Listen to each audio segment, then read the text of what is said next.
Então, vamos falar agora de cada um desses requisitos que eu acabei de pontuar para vocês.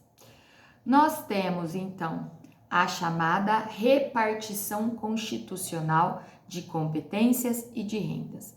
A Constituição Federal de 1988, ela faz uma divisão das competências para cada um dos entes federados e também uma divisão de rendas, onde coloca quais são as rendas destinadas a cada um dos estados-membros, dos municípios, do Distrito Federal e da União. Os chamados, então, os entes federados. No Brasil, quais são os entes federados? No Brasil, nós temos como ente federado a União, os estados-membros, o Distrito Federal e os municípios.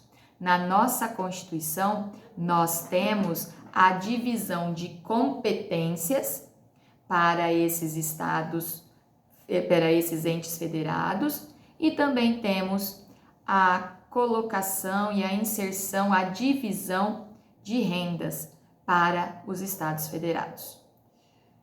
Depois, nós temos a possibilidade de auto-organização dos estados-membros. Assim como nós temos uma Constituição Federal, que é uma Constituição que rege todo o território nacional, todos nós devemos obediência à Constituição Federal. Há na federação a possibilidade dos estados-membros se auto-organizarem através de suas constituições estaduais.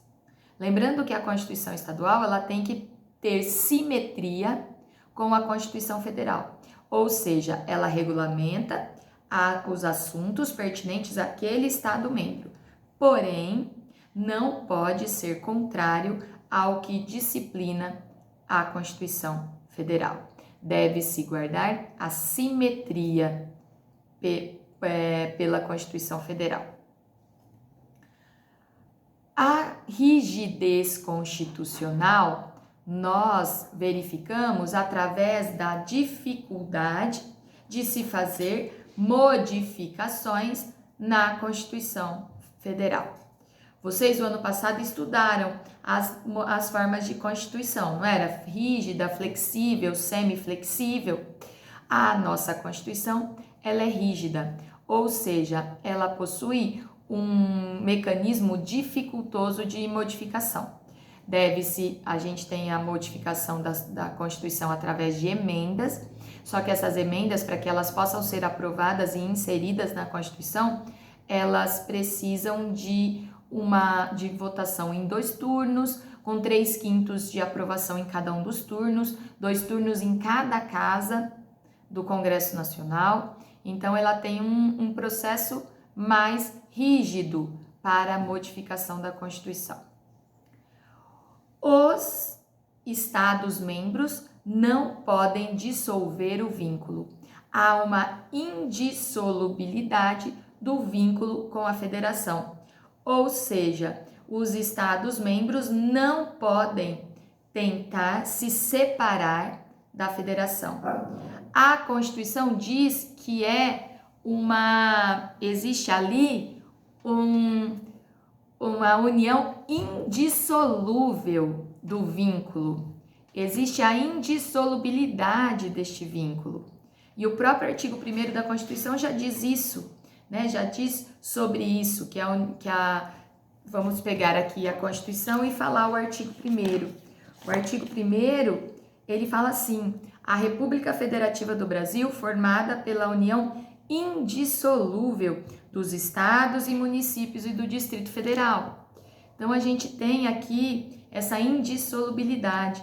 Se qualquer dos estados-membros eles tentarem se separar, haverá a possibilidade de intervenção federal, tá? Então, não é permitido numa federação o direito de secessão. Direito de secessão é a possibilidade de um estado se separar da federação. Então, não é permitido no Brasil e nem em uma federação. Órgãos representativos dos Estados-membros. Lá no Congresso Nacional, lá em Brasília, nós temos o poder legislativo dividido em duas casas, que é o chamado bicameralismo. No Brasil, o Poder Legislativo Nacional, ele tem duas casas. As duas casas juntas formam o Congresso Nacional. Nós temos os representantes do povo e temos os representantes do Estado. E um dos requisitos para você ter uma federação é ter um órgão representativo dos Estados-membros. Aqui no Brasil, este órgão representativo dos Estados-membros é o Senado Federal. Lembrando que o nosso Congresso, ele tem duas casas, Câmara dos Deputados, que são os representantes do povo, e Senado Federal, que são os representantes do Estado. Tem-se também como requisito a existência de um Tribunal Constitucional.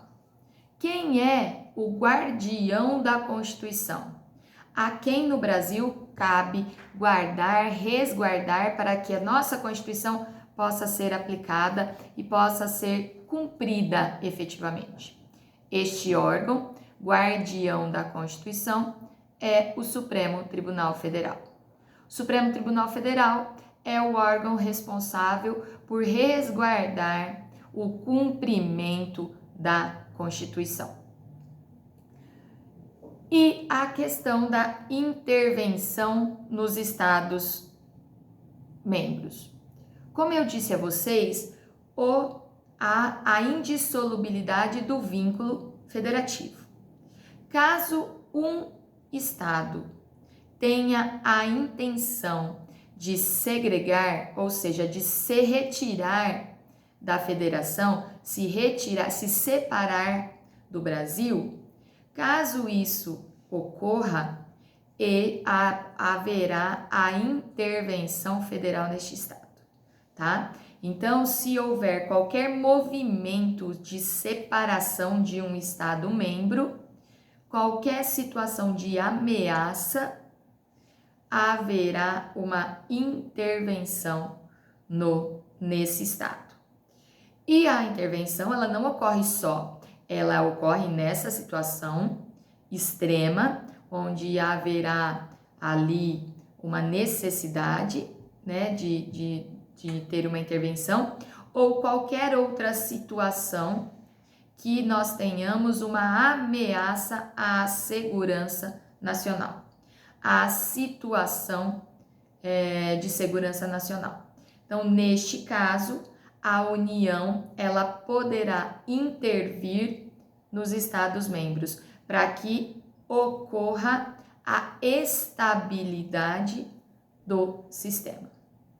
Tudo bem, pessoal? Então, a gente tem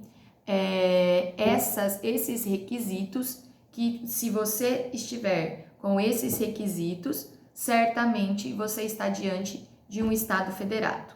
E aqui no Brasil, todos os requisitos são cumpridos pela nossa Constituição, certo?